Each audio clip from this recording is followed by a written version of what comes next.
ce début de journée, je place ma volonté dans la tienne, de telle sorte que je vive toutes mes actions dans ta divine volonté. Que son soleil se lève en moi et que mes actes ne fassent qu'un avec les tiens.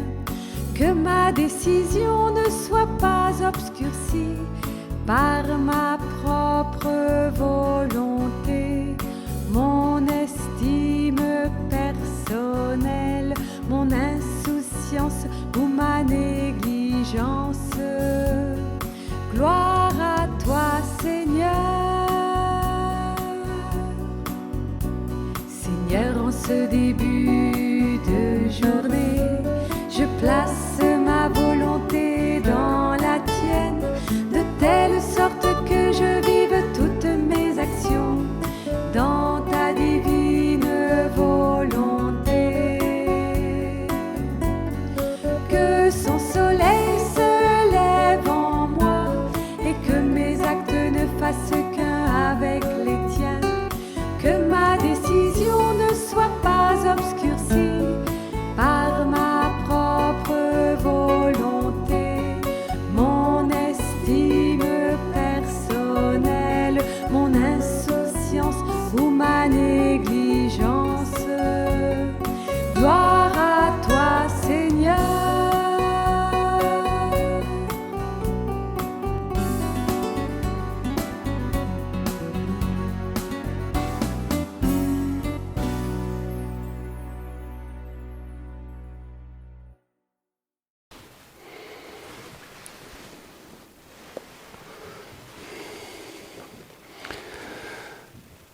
Prière d'offrande quotidienne à la divine volonté.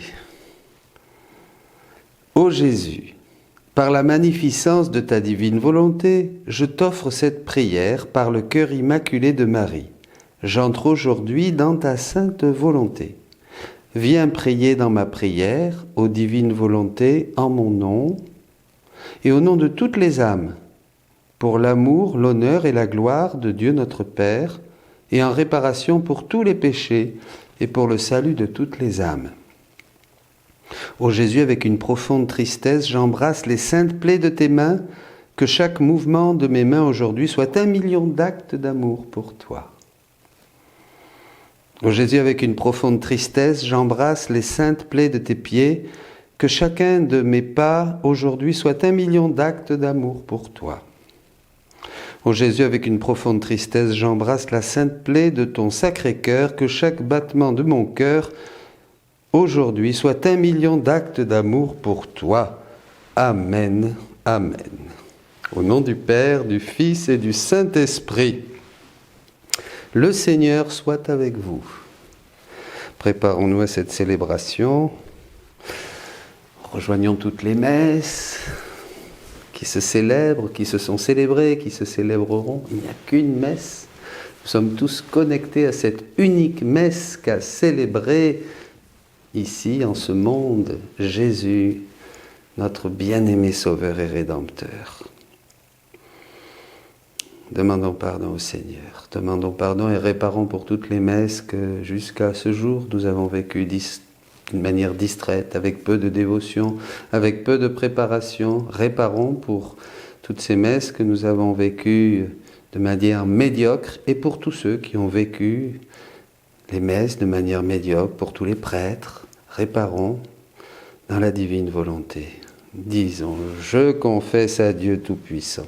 Je reconnais devant mes frères que j'ai péché en pensée, en parole, par action et par omission. Oui, j'ai vraiment péché. C'est pourquoi je supplie la Vierge Marie, les anges et tous les saints, et vous aussi, mes frères, de prier pour moi, le Seigneur notre Dieu. Que Dieu Tout-Puissant nous fasse miséricorde, qu'il nous pardonne nos péchés et nous conduise à la vie éternelle. Seigneur, prends pitié. Ô Christ, prends pitié. Seigneur, prends pitié. Prions le Seigneur. Dieu éternel et tout-puissant, Nous implorons avec plus d'insistance ta bonté en ce temps de Pâques, où elle se révèle davantage. Puisque tu nous as dégagés de nos erreurs, fais-nous adhérer plus fermement à la vérité par Jésus le Christ notre Seigneur, qui vit et règne avec toi dans l'unité du Saint-Esprit pour les siècles des siècles. Amen.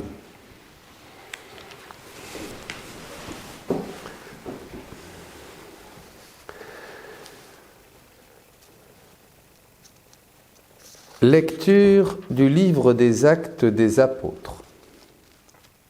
En ces jours-là, l'ange du Seigneur adressa la parole à Philippe en disant : « Mets-toi en marche en direction du sud. Prends la route qui descend jusqu'à Gaza, de Jérusalem à Gaza. Elle est déserte. » Et Philippe se mit en marche. Or un Éthiopien, un eunuque, haut fonctionnaire de Candace, la reine d'Éthiopie, et administrateur de tous ses trésors, était venu à Jérusalem pour adorer. Il en revenait assis sur son char et lisait le prophète Isaïe. L'Esprit dit à Philippe : « Approche et rejoins ce char. » Philippe se mit à courir et il entendit l'homme qui lisait le prophète Isaïe. Alors il lui demanda : « Comprends-tu ce que tu lis ?» L'autre lui répondit : « Et comment le pourrais-je s'il n'y a personne pour me guider ?» Il invita donc Philippe à monter, à s'asseoir à côté de lui. Le passage de l'Écriture qu'il lisait était celui-ci. « Comme une brebis, il fut conduit à l'abattoir, comme un agneau muet devant le tondeur. Il n'ouvre pas la bouche. Dans son humiliation, il n'a pas obtenu justice. Sa descendance, qui en parlera ? Car sa vie est retranchée de la terre. » Prenant la parole, l'eunuque dit à Philippe : « Dis-moi, je te prie, de qui le prophète parle-t-il ? De lui-même ou bien d'un autre ?» Alors Philippe prit la parole et à partir de ce passage de l'Écriture, il lui annonça la bonne nouvelle de Jésus. Comme ils poursuivaient leur route, ils arrivèrent à un point d'eau et l'eunuque dit : « Voici de l'eau. Qu'est-ce qui empêche que je sois baptisé ?» Il fit arrêter le char, ils descendirent dans l'eau tous les deux et Philippe baptisa l'eunuque. Quand ils furent remontés de l'eau, l'Esprit du Seigneur emporta Philippe. L'eunuque ne le voyait plus, mais il poursuivait sa route tout joyeux. Philippe se retrouva dans la ville d'Ashdod. Il annonçait la bonne nouvelle dans toutes les villes où il passait jusqu'à son arrivée à Césarée. Parole du Seigneur. Acclamez Dieu toute la terre. Peuple, bénissez notre Dieu, faites retentir sa louange, car il rend la vie à notre âme, il a gardé nos pieds de la chute. Acclamez Dieu toute la terre. Venez, écoutez, vous tous qui craignez Dieu. Je vous dirai ce qu'il a fait pour mon âme. Quand je poussais vers lui mon cri, ma bouche faisait déjà son éloge. Acclamez Dieu toute la terre. Béni soit Dieu qui n'a pas écarté ma prière, ni détourné de moi son amour. Acclamez Dieu toute la terre. Alléluia, Alléluia, Alléluia. Moi je suis le pain vivant qui est descendu du ciel, dit le Seigneur. Si quelqu'un mange de ce pain, il vivra éternellement. Alléluia, Alléluia, Alléluia. Le Seigneur soit avec vous. Lecture de l'Évangile de Jésus-Christ selon saint Jean. En ce temps-là, Jésus disait aux foules : « Personne ne peut venir à moi si le Père qui m'a envoyé ne l'attire. Et moi, je le ressusciterai au dernier jour. » Il est écrit dans les prophètes : « Ils seront tous instruits par Dieu lui-même. Quiconque a entendu le Père et reçu son enseignement vient à moi. Certes, personne n'a jamais vu le Père, sinon celui qui vient de Dieu. Celui-là seul a vu le Père. Amen, amen, je vous le dis. Il a la vie éternelle. Celui qui croit. Moi, je suis le pain de la vie. Au désert, vos pères ont mangé la manne et ils sont morts. mais le pain qui est descendu du ciel est tel que celui qui en mange ne mourra pas. Moi, je suis le pain vivant qui est descendu du ciel. Si quelqu'un mange de ce pain, il vivra éternellement. Le pain que je donnerai, c'est ma chair, donnée pour la vie du monde. Acclamons la parole de Dieu. Alléluia, Alléluia, Alléluia. Quel bel évangile, quelle belle lecture. Tout est beau dans la lumière de Dieu. Plus la lumière de Dieu illumine notre âme, plus l'écriture resplendit de tous les trésors que Dieu de toute éternité a voulu donner à ses enfants, mais qu'il a déployés dans le temps. Voilà. Tout est fait, mais tout se déploie pour nous dans le temps. Ce temps qui est précieux pour nous, ce temps de la vie qui nous donne l'opportunité de faire les œuvres de Dieu, de travailler pour cette nourriture, comme nous l'avons vu, qui ne se perd pas. Alors, eh bien, on peut toujours reprendre cette histoire de l'eunuque de la reine Candace qui va sur son char, il adore Dieu à Jérusalem, et il revient et il lit un passage de l'Écriture, et là il ne comprend pas du tout, évidemment, puisqu'il n'est pas baptisé, il n'a pas la lumière du Christ, donc, et puis il n'était pas juif, donc il comprend assez peu finalement déjà toutes les trésors et toute la théologie de l'Ancienne Alliance, toutes les préparations. Et Philippe le rejoint. Philippe le rejoint, lui demande « Est-ce que tu comprends ?» Il dit « Non, et je n'ai personne pour me guider. » Et vous voyez, ça, c'est ce qui se passe aussi à ce moment charnière, quand maintenant nous entrons dans la divine volonté. Les passages de l'Écriture, et nous le voyons, vous le verrez, deviennent lumineux. Avant, c'était difficile, on se demandait, on cherchait chez les pères, on cherchait à travers les exégètes, les théologiens, les mystiques, les saints, et on trouvait des choses très riches, très très belles, à travers la tradition de l'Église, les papes. Il y a des papes admirables, Benoît XVI, Jean-Paul II, notre pape François, tout le monde. Il y a une tradition dans notre Église, dans le catéchisme, qui vraiment illumine de manière magnifique l'Écriture. Mais dans la divine volonté, c'est comme si on allumait 1000 watts ou 10 000 watts. Et nous le verrons tout à l'heure quand nous ferons notre petit briefing sur la prière. Ça devient absolument lumineux. Quelqu'un nous rejoint et nous enseigne justement à ce moment-là, même le Nouveau Testament, qui est pourtant plein de lumière, là commence à resplendir totalement. Et Jésus nous dit, ben oui, le Père qui m'a envoyé doit vous attirer. Si le Père qui m'a envoyé ne l'attire pas, et moi, ne l'attire pas, bon, ben non. Le Père doit nous attirer. Personne ne peut venir à moi si le Père qui m'a envoyé ne l'attire pas. Donc Jésus vient pour nous attirer vers le Père, pour nous attirer dans le royaume. Qu'est-ce que ça veut dire ? Il veut nous attirer en lui, puisque Jésus est le royaume de Dieu. C'est le premier. Le royaume de Dieu est tout en Jésus, bien sûr. Par sa mort et sa résurrection, il va nous donner l'esprit qui va nous attirer et nous faire, au long des siècles, entrer dans ce royaume, entrer en lui pour participer, pour être comme lui. Voyez, nous sommes instruits par Dieu. C'était déjà prophétisé et c'est une réalité. Dans le livre du ciel, Jésus nous instruit, c'est le même, hier, aujourd'hui et demain, qui continue à nous instruire. Voyez, c'est pas autre chose, c'est ça. Il vient, il nous rejoint là où nous sommes, sur notre chemin, sur ce char, hein, comme cet eunuque, et il vient nous illuminer, il vient nous donner un nouveau baptême, il vient nous renouveler et nous révéler les choses du ciel. Nous révéler les choses du ciel. Toutes ces choses qui, de toute éternité, sont le projet de Dieu, mais qui vont en se révélant à nos cœurs, à notre contemplation, au fil des siècles. C'est ça, mes amis, c'est ça. Je me souviens toujours de ce prêtre, quand je résistais beaucoup aux écrits de Louisa. Il me disait, un Américain me disait, Dominique, le livre du ciel, Louisa, c'est le ciel ouvert, c'est le ciel ouvert. Il me disait toujours. Et je disais, oui, c'est ça.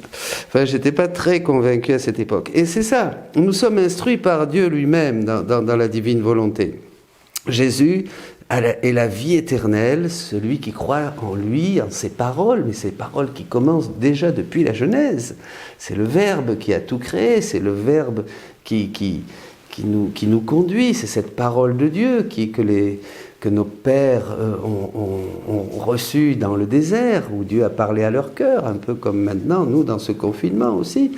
C'est toujours, ça se renouvelle toujours, et cette parole qui s'est faite chair en Jésus, qui a mis sa tente au milieu de nous, qui a habité au milieu des hommes. Les hommes ne l'ont pas voulu, ne l'ont pas reçu, on a préféré les ténèbres à la lumière, mais enfin il a continué, ça lui a coûté la vie, il est mort sur la croix, il a réparé, il a payé la dette, il a payé pour tout le monde, nous a redonné accès au Père en un seul esprit, et il nous donne sa chair maintenant à manger, cette nourriture qu'il est. L'homme ne se nourrit pas seulement de pain, mais de toute parole, c'est la parole qui est nourriture. Cette parole, c'est-à-dire ces vérités du ciel, vous voyez mes amis, ces vérités du ciel, bien sûr, et qui vont nous conduire à cette communion eucharistique. Nous n'allons faire plus qu'une seule chose avec Jésus pour rendre grâce. Nous allons devenir, en mangeant sa chair, en laissant cette parole, comme dit Jésus aussi à Louisa, nous prendre, en dévorant ces paroles, en dévorant ces vérités, nous avons toujours plus faim de l'Eucharistie, parce que l'Eucharistie, c'est Jésus qui se donne à nous pour que nous puissions le recevoir et le rendre à Jésus, le rendre à Dieu. Il nous donne sa chair, il nous donne tout ce qu'il est, il nous donne sa vie, voyez, pour que sa vie divine se déploie en nous, grandisse en nous, et que nous puissions l'aimer avec son propre amour et lui rendre ce qu'il nous donne. En fait, Dieu veut que nous le puissions recevoir et recevoir tout ce qu'il est pour pouvoir, comme Adam au début, lui donner tout ce qu'il nous donne. Il nous fait capable de Dieu, capax Dei, il nous rend capable de Dieu dans sa divine volonté et d'une manière infinie. Ben voilà, il est la vie éternelle. Eh bien, bonne route, continuons, préparons-nous à ce beau mois de Marie qui va commencer bientôt, et que, puisque nous avons encore un mois à attendre, un mois à continuer notre marche dans le désert, eh bien c'est Marie qui va nous guider pendant encore 30 jours pour, à la sortie de ce désert, être tout enseignée comme elle va le faire, et nous permettre, et nous donner comme une bonne maman de faire nos premiers pas dans le royaume de la divine volonté. Amen. Soyez bénis. Tu es béni, Seigneur Dieu de l'univers, toi qui nous donnes ce pain, fruit de la terre et du travail des hommes, nous te le présentons, il deviendra le pain de la vie. Tu es béni, Seigneur Dieu de l'univers, toi qui nous donnes ce vin, fruit de la vigne et du travail des hommes, nous te le présentons, il deviendra le vin du royaume éternel. Humbles et pauvres, Seigneur, nous te supplions que notre sacrifice en ce jour trouve grâce devant toi.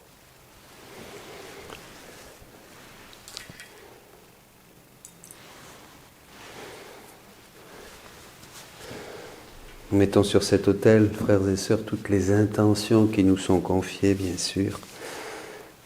Vous tous qui nous écrivez, vous tous qui faisiez cette retraite, toutes les intentions que vous avez dans votre cœur pour les uns, pour les autres, ceux qui vivent mal ce temps de confinement, et bien sûr tous les défunts et toutes les âmes du purgatoire qu'il faut vraiment avoir dans notre prière en embrassant l'immensité des mérites de Jésus et dans toute la puissance de sa divine volonté pour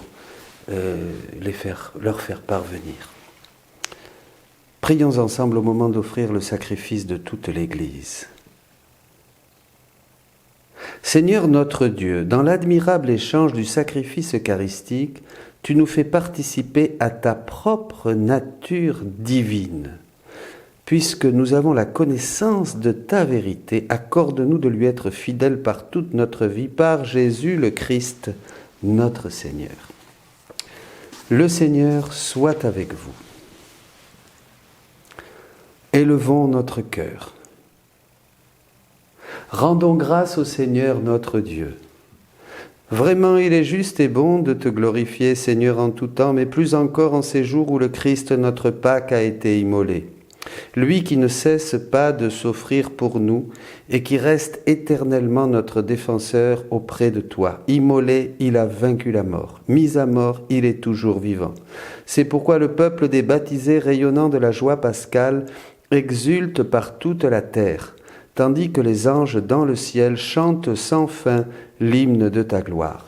Saint, Saint, Saint, le Seigneur Dieu de l'univers, le ciel et la terre sont remplis de ta gloire. Hosanna au plus haut des cieux. Béni soit celui qui vient au nom du Seigneur. Hosanna au plus haut des cieux. Tu es vraiment saint Dieu de l'univers et toute la création proclame ta louange. Car c'est toi qui donnes la vie. C'est toi qui sanctifies toutes choses par ton Fils Jésus-Christ notre Seigneur avec la puissance de l'Esprit Saint. Et tu ne cesses de rassembler ton peuple afin qu'il te présente partout dans le monde une offrande pure. C'est pourquoi nous te supplions de consacrer toi-même les offrandes que nous apportons. Sanctifie-les par ton Esprit, pour qu'elles deviennent le corps et le sang de ton Fils, Jésus-Christ notre Seigneur, qui nous a dit de célébrer ce mystère. La nuit même où il fut livré, il prit le pain. En te rendant grâce, il le bénit, il le rompit et le donna à ses disciples en disant « Prenez et mangez-en tous, ceci est mon corps livré pour vous. »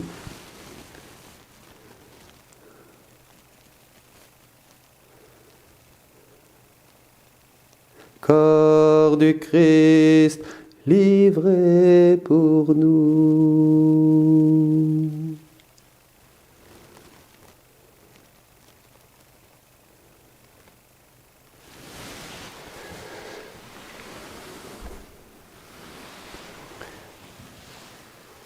De même, à la fin du repas, il prit la coupe.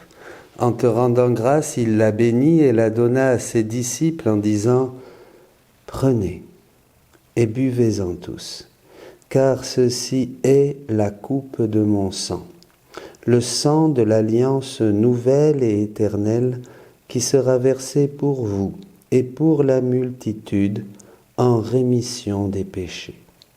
Vous ferez cela en mémoire de moi. »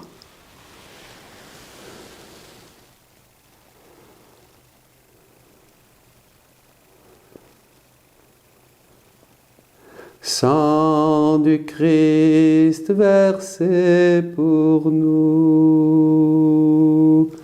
Sang du Christ versé pour nous.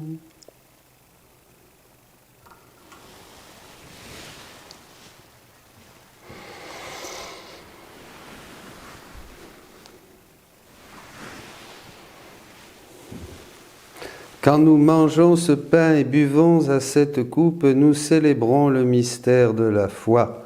Nous rappelons ta mort, Seigneur, ressuscité, et nous attendons que tu viennes.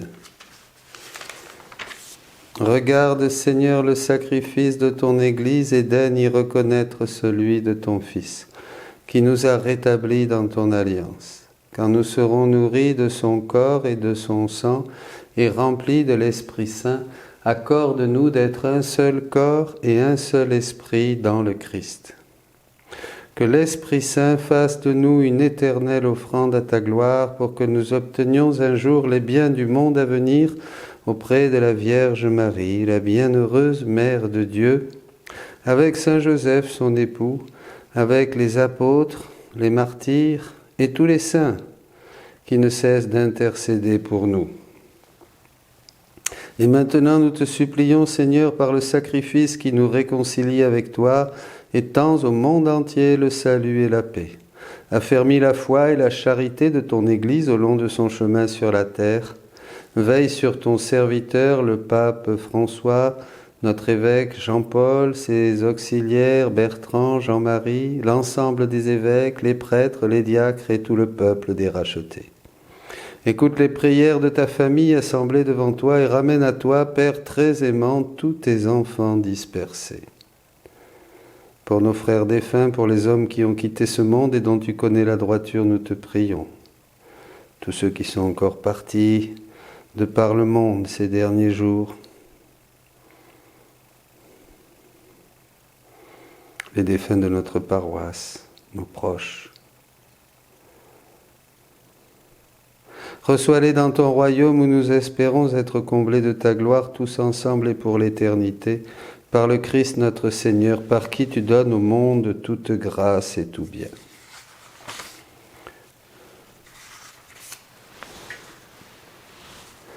Par lui, avec lui et en lui, à toi, Dieu le Père Tout-Puissant, dans l'unité du Saint-Esprit, tout honneur et toute gloire pour les siècles des siècles.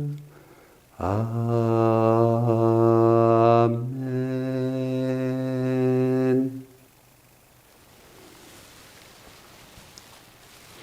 Comme nous l'avons appris du Sauveur et selon son commandement, nous pouvons dire « Notre Père qui es aux cieux, que ton nom soit sanctifié, que ton règne vienne, que ta volonté soit faite sur la terre comme au ciel.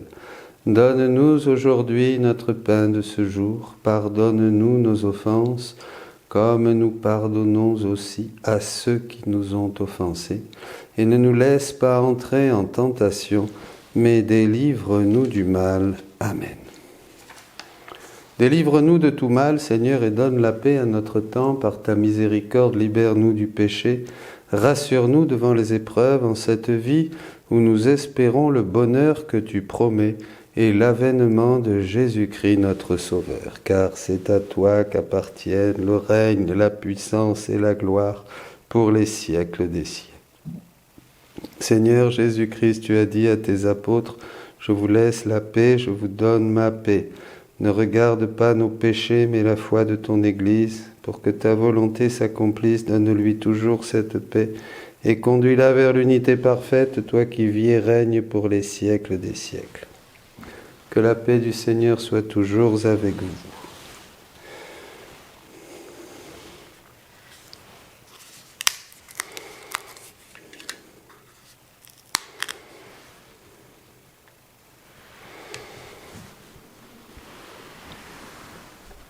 Agneau de Dieu qui enlève le péché du monde, prends pitié de nous. Agneau de Dieu qui enlève le péché du monde, prends pitié de nous. Agneau de Dieu qui enlève le péché du monde, donne-nous la paix. Heureux les invités au repas du Seigneur. Voici Jésus-Christ, l'agneau de Dieu qui enlève le péché du monde. Seigneur, je ne suis pas digne de te recevoir, mais dis seulement une parole et je serai guéri.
Le Christ est mort pour tous, afin que notre vie ne soit plus à nous-mêmes, mais à celui qui est mort et ressuscité pour nous.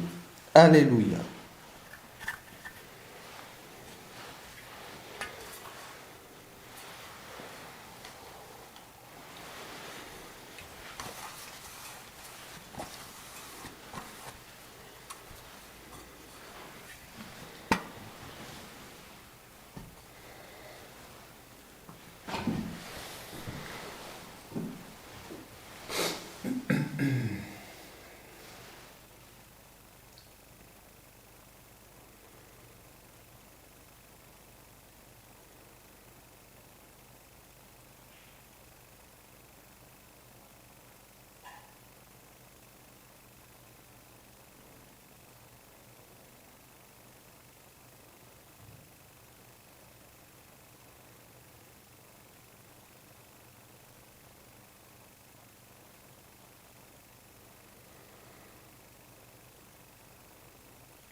Prions ensemble, frères et sœurs.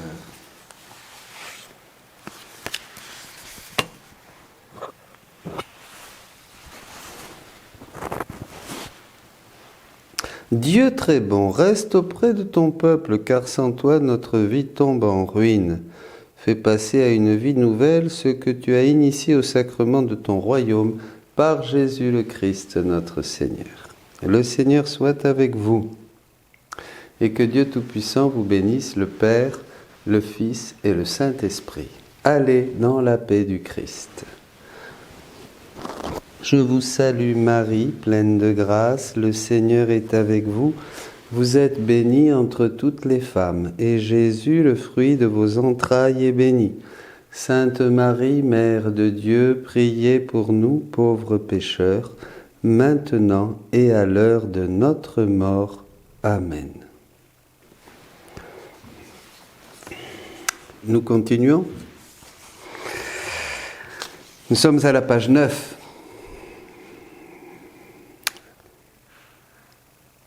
Donc, comment cela peut-il devenir réalité et non une illusion, cette nouvelle manière de prier?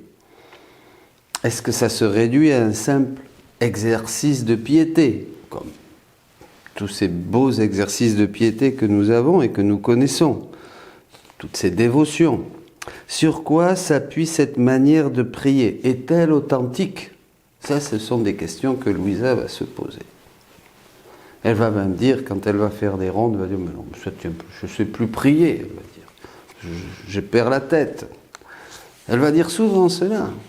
Comme nous, un peu, quand nous allons peu à peu entrer dans cette nouvelle manière de prier, il y a un passage difficile parce que ça nous fait laisser les choses que nous connaissons pour entrer dans quelque chose de complètement nouveau qui est la prière dans la divine volonté.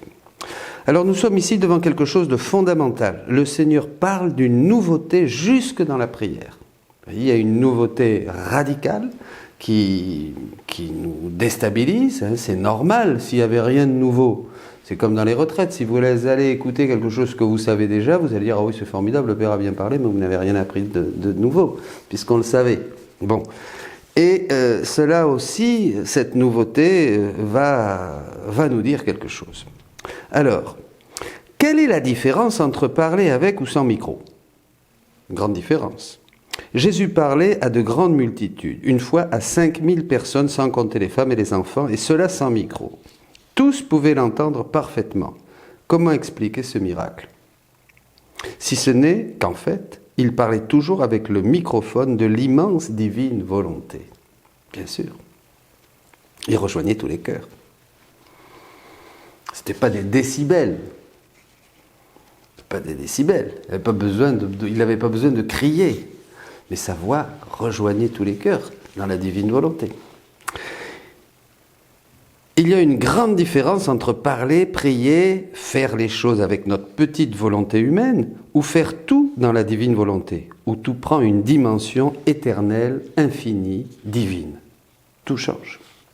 Le Seigneur nous offre maintenant le microphone de son adorable volonté afin que nous en servant, en l'allumant, avec notre intention, vous voyez, c'est l'intention, vient divine volonté, toutes les fois que nous le voulons, il n'y aura pas de court-circuit, notre petite voix reçoive des caractéristiques divines, qu'elle devienne infinie, éternelle, toute puissante, et résonne dans le ciel, sur la terre et dans tout l'univers, dans toutes les créatures. Entre en moi, tu me trouveras moi et toutes les créatures, dans chaque pensée, dans chaque battement de cœur, en chaque souffle de vie, en toute existence et en chaque pas et parole. Vous vous rendez compte? Notre prière touche tout, elle atteint tout. N'importe quel recoin, tout ce qui peut exister, tout ce qui a été créé, bien sûr, nos frères les hommes. Toc toc à la porte de chaque cœur dans la divine volonté. Ces haut-parleurs se trouvent partout, sur la terre, mais aussi au purgatoire, dans le ciel, jusqu'au cœur même de la Sainte Trinité. Ça résonne partout. Dès que nous prions dans la divine volonté, tout le ciel l'entend, tout le purgatoire en reçoit les effets, même l'enfer rugit davantage, et tous les hommes reçoivent cette influence divine. Voyez, et toute la création même chante, que nous faisons chanter toute la création. L'installation, c'est quoi? Les câblages, les connexions, de toute cette connexion. Eh bien, c'est l'œuvre de Dieu. C'est tout ce que quand Dieu a créé le ciel et la terre. Tout est câblé, tout est en relation, tout l'univers qui sort de son acte unique, éternel, créateur. Et bien sûr, nous, dès que nous entrons là-dedans, nous sommes en connexion avec tout ce qui a été créé, mais nous sommes en connexion aussi avec tout le mystère de la rédemption, l'immense œuvre du Fils, et avec la mystérieuse œuvre du Saint-Esprit qui continue dans les âmes en les sanctifiant pour former en elles quoi? La vie divine de Jésus, pour que chacun de nous devienne une reproduction de Jésus. Vous vous rappelez ce que dit Saint Jean dans sa première lettre au chapitre 3. Hein? Nous serons comme il est parce que nous le verrons tel qu'il est, bien sûr. Bon, donc c'est ça, préparer ainsi et préparant ainsi tous ensemble le règne de Dieu. L'infinie puissance du divin vouloir, bien supérieure à la lumière et à l'électricité, qui en est une image, comme tout ce qui est dans ce bas monde, est une image de ce qui existe de toute éternité en Dieu. Hein, toutes les réalités humaines, bien sûr, hein, sont des images, toutes nos relations, tout ce qui est humain, eh bien, beau, est image de ce qui est en Dieu. Est une image, conduit notre petit acte d'amour, d'adoration et de gratitude, hein, partout en l'amplifiant jusqu'à l'infini avec la voix même de Dieu. Ce que dit Jésus d'ailleurs à Louisa. Un seul cantique entre toi et moi, un fondu, fusionnant Jésus, il n'y a plus qu'une prière. Notre toute petite prière, mais qui a été comme boostée, hein, qui a été comme amplifiée dans la prière du Christ, et c'est la même prière, il n'y en a plus qu'une. Vous comprenez ? Lisons ce texte pour terminer, de Trébeau, du 6 janvier 1906. Ma fille, la prière est musique pour mon ouïe, particulièrement quand une âme s'est identifiée en tout à ma volonté, de manière que tout en elle n'est rien d'autre qu'un acte continuel de vie dans ma divine volonté. Cette âme est comme un autre Dieu qui me joue cette musique. Mon Dieu. Un autre Dieu qui me joue cette musique. Que c'est agréable de trouver quelqu'un qui me corresponde parfaitement, totalement, et puisse me rendre des honneurs divins. C'est seulement en vivant dans ma volonté que l'on peut arriver à cela. Toutes les autres âmes, même si elles font et prient beaucoup, ne feront que des choses humaines et non divines. En conséquence, elles n'auront pas cette puissance et n'exerceront pas cette attraction sur mon ouïe. Bien, mes amis, prions dans la divine volonté. Et toutes nos dévotions, toutes nos prières, faisons-les dans la divine volonté. Le chapelet de la miséricorde, le rosaire, allons dans ces mystères, allons dans tous les mystères du rosaire, allons dans le cœur de Jésus miséricordieux, prenons tous ses attributs, prenons tous ses mérites, prenons tout ce qu'il est, toute sa divinité, voyez, et que tout soit amplifié dans dans cette puissance infinie de la divine volonté. Amen.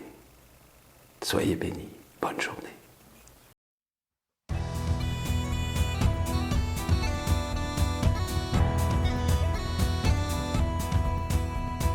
Sans fin j'exulterai, pour toi je chanterai, ô Dieu car tu es bon.